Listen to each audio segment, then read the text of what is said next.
के माध्यम से कुछ ऑनलाइन जिज्ञासाएं हैं। नमोस्तु महाराज जी, आपने कल कहा था आहार भोजन बनाते समय प्रवचन सुन सकते हैं, कृपया करके एक बार और समझा दीजिए। अच्छा, कल एक प्रश्न आया था, क्या महाराज जी आहार बनाते समय हम प्रवचन सुन सकते हैं? उनको ये समझ में नहीं आया शायद कि मैंने क्या कहा था। मैंने उत्तर ये दिया था कि आहार बनाते समय तुम प्रवचन सुन सकते हो, लेकिन प्रवचन सुनते समय आहार नहीं बना सकते, मैंने ये कहा था। अब उनके दिमाग में शायद ये नहीं आया कि महाराज जी बात तो दोनों एक है। तो मैंने कल अंतर करके दिखाया था कि दोनों में महान अंतर है। एक में पाप क्रिया करते समय पुण्य क्रिया कर रहा है और एक में पुण्य क्रिया करते समय पाप क्रिया कर रहा है। जैसे आहार बना रहा है तो ये तो सावध्य कर रहा है, तो पाप कर्म ही, पाप क्रिया ही, लेकिन उस पाप क्रिया में वो प्रवचन सुन के पुण्य कमाना चाह रहा है। ये हो गई पुण्य का कार्य। तो भोजन बनाते समय अब तो प्रवचन सुन सकता है ना, लेकिन जब वो प्रवचन सुन रहा है ये पुण्य क्रिया है। अब पुण्य करते समय वो भोजन नहीं बना सकता, मतलब पाप क्रिया न करे, ये मैं कह रहा था। तो मेरा कहना इतना ही था कि इन क्रियाओं में हम अंतर समझे, मात्र पाप पुण्य को एक ना मान के ये समझे कि, और उसके लिए एक उदाहरण भी दिया था मैंने कि मंदिर जाते समय सब्जी ले आना और एक मंदिर से निकल के सब्जी ले ले, है ना। एक सब्जी लेने गए सो मंदिर चले गए। कुछ लोग होते हैं मंदिर गए सो सब्जी ले आते हैं, दोनों एक है क्या? अंतर है कि नहीं? मंदिर गए थे इसलिए सब्जी खरीदी, और एक व्यक्ति ने सब्जी खरीदने गए से इसलिए मंदिर चले गए। जो जैसे दोनों के परिणामों में अंतर है, क्योंकि एक का परिणाम सब्जी खरीदने का था और एक का परिणाम मंदिर जाने का था, तो दोनों की क्रियाओं में और दोनों के पुण्य पाप में अंतर है। ऐसे ही इस प्रवचन के सुनने में अंतर है, ये मान के चलो। नमोस्तु हाँ, महाराज जी। उनको ऑनलाइन ऑफलाइन पूछना हो तो हाँ जल्दी।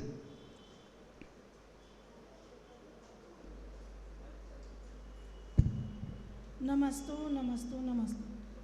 कर्म बन गए, कर्म बन गए, उदय में नहीं आए। कर्म अभी सत्ता में है, अभी एक एक उदय में आ रहे हैं कर्म। कई कर्म आबादा में पड़े हैं, तो आबादा में पड़े हुए कर्म का उत्कर्षण अपकर्षण होता है क्या? उदय में आने वाले कर्म का उत्कर्षण अपकर्षण नहीं, होता है? हमारे उत्कर्षण अपकर्षण हमेशा सत्ता में होता है। आबादा में सत्ता में होता सत्ता है। का मतलब स्टॉक है। जैसे आपने गेहूं है, आपने गेहूं खरीदा, गेहूं को एक टंकी में डाल दिया, क्योंकि आप नया गेहूं तो उपयोग में लेते नहीं, तो नया गेहूं को आप पुराना करके उपयोग में लेते हैं। नया गेहूं आप जानते हैं कि भाई ये स्वास्थ्य के लिए ठीक नहीं, इसको थोड़ा पुराना हो दो, मतलब इसकी गर्मी शांत हो दो, तो 6 महीने या 1 साल तो लग जाते ना। तो आप जो भी चेंजेस करना है आपको, उत्कर्षण अभिष्करण, तो सत्ता। तो उत्कर्षण का मतलब होता है उसकी स्थिति अनुभाग को बढ़ा देना, अपकर्षण का मतलब होता है स्थिति अनुभाग को घटा देना। मान लो आप उसके अनुभाग में नहीं, उसको और लंबे समय तक रखना चाहते हैं, तो आप क्या करते हैं, उसमें ये एक पारस टिक्कियाँ आती है या नीम की गोलियाँ आती हैं, वो रख देते हैं, नीम की पत्तियाँ रख देते हैं, ताकि उसमें कीड़े ना लगे और ज़्यादा समय तक चले। और अगर आप इससे चूक जाते हैं तो वो पता पड़ा कि महीने 2 महीने में ही वो उसमें जीव लग गए और ख़त्म हो गया, तो ये अपकर्षण हो गया, बहुत कर्षण हो गया। तो ये कब हुआ? सत्ता में, ठीक है ना।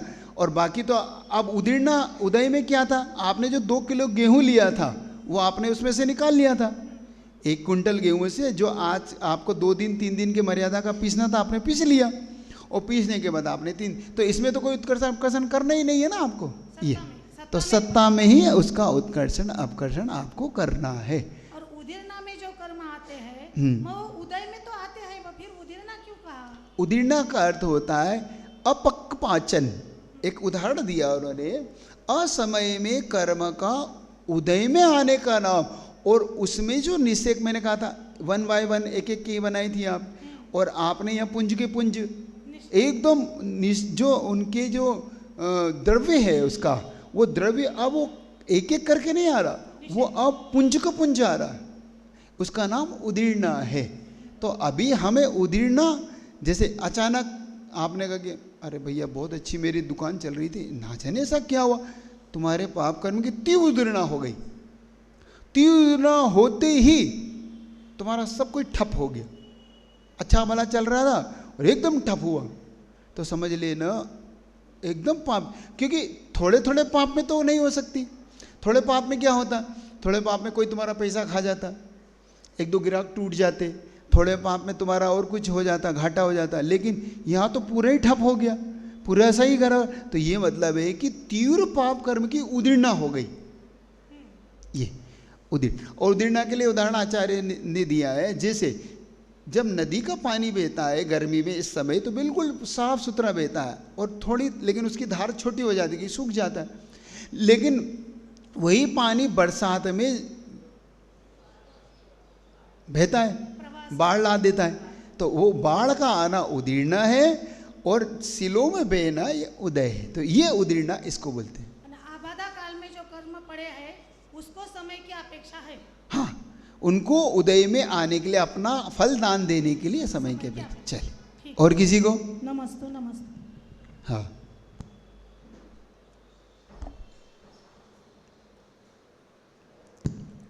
नमोस्तु महाराज जी। सुनीता जन पूछ रही हैं, क्या इस संसार को कर्म का ही कारण माना या और भी कारण है?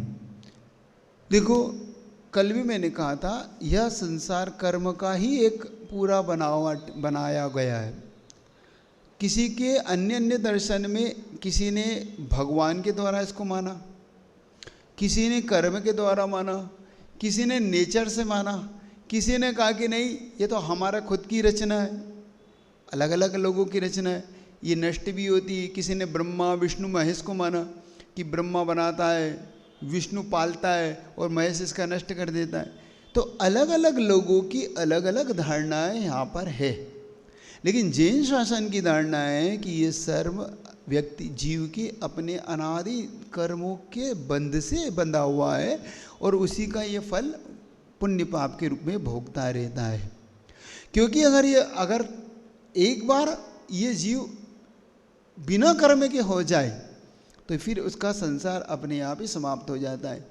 क्योंकि हम अनादिकाल से ही कर्म से बंधे हुए आए हैं, इसलिए हमें नई श्रृंखला नहीं है, ये हमारी अनादिकालीन श्रृंखला है, इसी को तोड़ना। तो हमारा संसार अनादिकालीन है और वो भी कर्म की ही देन है, पुण्य पाप की ही देन है। 8 कर्म जो हमारे पास है ना, अन्य दर्शन में ये 8 कर्म की व्यवस्था नहीं है, वहाँ तो ईश्वर की व्यवस्था है। जैसा ईश्वर चाहेगा। आपने एक भजन सुना होगा ना, ऊपर वाला पासा फेंके नीचे पड़ता दाव, कहीं धूप तो कहीं छाँव, है ना, सुनते ना कि सब जैसा प्रभु करेंगे वैसा होगा। जाहे विधि की राखे राम, वाही विधि रही हो। जैसा भगवान रखे वैसा रहो। लेकिन हमारे यहाँ पर हम स्वयं अपने कर्ता भी हैं, भोक्ता भी हैं और स्वामी भी हैं। तो हम स्वयं अपने कर्मों के कर्ता भोक्ता स्वामी हैं और इसी का नाम संसार है। ठीक है, चल। नमोस्तु महाराज जी। प्रीतम जैन पूछ रहे हैं, द्रव्य दृष्टि और पर्याय दृष्टि का क्या अर्थ है? द्रव्यष्टि और पर्याय दृष्टि, देखो, द्रव्य का मतलब होता है हमारी दृष्टि नित्य पे होना, पर्याय का मतलब होता है अनित्य पे होना। हमारे पास 2 तरह के थॉट्स होते, विचार होते। एक होता है नित्य विचार और एक होता है हमारा अनित्य विचार। ये हमारे लिए बड़ा अच्छा विषय है, समझने वाला विषय है। इस विषय को अच्छे से समझना। जब जब हमें अपने आप से ऐसा लगने लगे कि मेरा जीवन व्यर्थ है, मेरा जीवन कुछ ही काम करे, तब अपने आप को द्रव्य दृष्टि लाओ कि नहीं, मुझे किसी का भय नहीं, मुझे किसी का डर नहीं, क्योंकि मैं तो नित्य हूँ, मुझे कौन मार सकता है, मैं तो नित्य हूँ। मेरी आत्मा, मेरी चेतना, मेरा द्रव्य इतना नित्य, ये तो अपने आप ही आपको मोटिवेशन मिलेगा। क्योंकि हम हताश हो जाते, इतनी बड़ी बीमारी है, इतना बड़ा रोग है, अब क्या होगा मेरा, इस परिवार का क्या होगा, मेरा सब छूट रहा है। तो तब आपके अंदर आएगा कि क्या ना मेरा था पहले, ना था अभी नहीं है था, मेरी तो जो चेतना है वह है। ये कहलाती है द्रव्य। और जब जब तुम्हें बहुत ऊंचाइयों पर ये अभिमान आने लगे कि मेरे सामने कौन है, सब तुच्छ हैं ये लोग, इनके पास क्या है, ये तो सब कि मेरे नौकर के सामान हैं, इनको तो मैं अपनी जेब में रखता हूँ। कुछ लोग बोलते ना, ऐसे लोगों को तो, इतने करोड़पतियों को मैं मेरे जेब में रखता हूँ। उन्हें पर्याय दृष्टि का चिंतन करना चाहिए कि देखो ये पर्याय है, आज है कल किसके साथ नहीं है। आज मैं इस वैभव की पर्याय, इस संपत्ति के साथ वैभवशाली बनाऊँ, ये कल पर्याय मेरी बदल जाएगी, पता पड़ा मैं ही नौकर हो गया। तब अपना अभिमान, हमारा मान, हमारा अंदर का घमंड छूटता है। ये कहलाती है पर्याय दृष्टि। तो द्रव्य दृष्टि और पर्याय दृष्टि में हमें एक भिन्न अंतर मान के चलना है। ये दोनों ही हमें एक प्रकार का मोटिवेशन देते हैं, हमारे जीवन में जीने के हमें एक नई राह देते। समझ में आया आपको? तो द्रव्य दृष्टि पर्याय दृष्टि समझ में आया क्या? ये है द्रव्य दृष्टि पर्याय दृष्टि। अब किसी को और पूछना तो नहीं है आप में से कि सब, अरे आप तो सब विद्वान ही हो सोलापुर के, तो आपको क्या पूछना है? पूछना है किसी को? तो नहीं है तो पूछ लो। देखो, या तो बिल्कुल अज्ञानी नहीं पूछता, या बिल्कुल ज्ञानी नहीं पूछता, या तो आप बिल्कुल ज्ञानी हो या बिल्कुल, मैं ऐसा नहीं कहना चाहता अपने लोग से, हैं सामान्य विशेषात्मक, अर्पिता अर्पित सिद्ध। तो जल्दी, हाँ किसी को पूछना है तो हाथ खड़े करो। हाँ चल। अंतिम ऑनलाइन क्वेश्चन हर्षता जैन पूछ रही है, महाराज जी नमोस्तु, अंतराय कर्म का बंध क्यों और कौन करता है? देखो, अंतराय कर्म का बंध हमारे जीवन में कौन और कैसे करता है, ये प्रश्न है ना। हमारे जीवन में जब हम किसी की भोग लाभ अलाभ में अंतराय डालते हैं, मान लो हम, कोई चाहता है कि उसे लाभ हो जाए, लेकिन हमने उसके बारे में इस तरीके से कर दिया कि उसे लाभ ही नहीं होने देते। लाभ होना था, हमने विघ्न डाल दिया। जैसे कोई खाना खाना चाह रहा था, हमने बीच में ही अंतराय डाल दिया। हमने कहा नहीं नहीं, हम तुम्हें नहीं खाने देंगे, उसको खाने को लो। अब वो बेचारा भूखा था, हमने उसको भगा दिया, चलो जाओ यहाँ से। ये अंतराय कर्म है, किसी को नहीं बांधना। मान लो कोई दान देना चाह रहा था, अब हमने दान देने के लिए, अरे क्या देते हो दान, अपने मंदिर में दो ना, इस मंदिर में क्या दान देते हो? होता नहीं बहुत बार कि इस मंदिर में क्या दान देना, अरे अपने मंदिर में देंगे, अपन अपनी जगह। देखो, अब वो दान देते देते उसको अंतराय डाल दिया हमने। और कोई पढ़ रहा था, उसकी पुस्तक छुपा दी, पुस्तक फाड़ दी, ये भी हमने ज्ञानावरणी कर्म का मान लिया और अंतराय का भी मान लिया।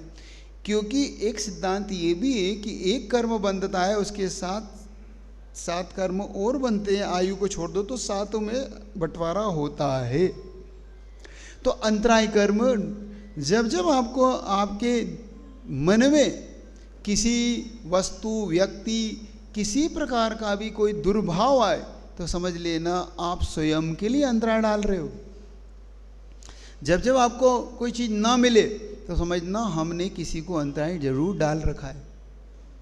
ये नहीं डालना अपने को, कभी भी किसी को नहीं डालना।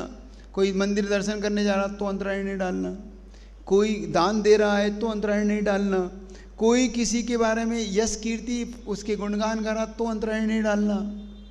ये सब अंतराय। वैसे अंतराय के 5 भेद है, दान, लाभ, भोग, उपभोग और वीर। मान लो हमने शक्ति छिपा ली, महाराज जी ने कहा क्यों भाई ये साधना कर लोगे? नहीं महाराज मेरी शक्ति नहीं, जबकि शक्ति थी, लेकिन हमने तो ये हमारी अंतराय बंधेगा इससे हम। अथवा किसी ने कहा कि मेरा मन है इस बार 10 उपवास करने का, और तुमने कह दिया भैया बिल्कुल नहीं करना। क्या करना उपवास? भूखे मरने से क्या, भूखे मरने से मोक्ष मिलता है क्या? कुछ नहीं मिलता। और देखो लोग ऐसे ही अंतराय डालते हैं, अगर भूखे मरने से मोक्ष मिल जाता, इतने भिखारी सब भूखे सो रहे, इनको सबको मोक्ष मिल जाता। कुछ नहीं होता, तन सुखाने से कुछ नहीं होता, तन सुखाने। अब देखो अंतराय डाल दिया, उसे तुमने धर्म ध्यान करने के योग्य उसकी शक्ति को तुमने कुंठित कर दिया। अब उसने कहा हाँ भैया बात ठीक कह रहे, नहीं करूँगा। अब उसने उपवास करना, साधना करना छोड़ दिया। ये अंतराय कर्म कहलाता है। तो ऐसे ही दान, लाभ, भोग उपभोग। उपभोग की वस्तु क्या कहलाती है? मान लो जो बार बार उपयोग में आती है, उसकी चीज को हमने छुपा दिया है या नहीं लेने, ये उपभोग। तो अंतराय कर्म जीव इस प्रकार से अलग अलग कारणों से बांध लेता है। आप लोग तो नहीं मानते? नहीं मानते महाराज, बिल्कुल नहीं मानते। जब उदय में आता, जब समझ में आता। अच्छा, और किसी को पूछना? इधर रखो, हाँ माइक दे दो भाई। आप तो निश्चित होकर पूछो, बड़ा सरल और सहज, आपको कोई भी क्लिष्ट। हाँ ऑन करके दे दो थोड़ा सा, तार के तार चला जाएगा थोड़ा। अच्छा हाँ,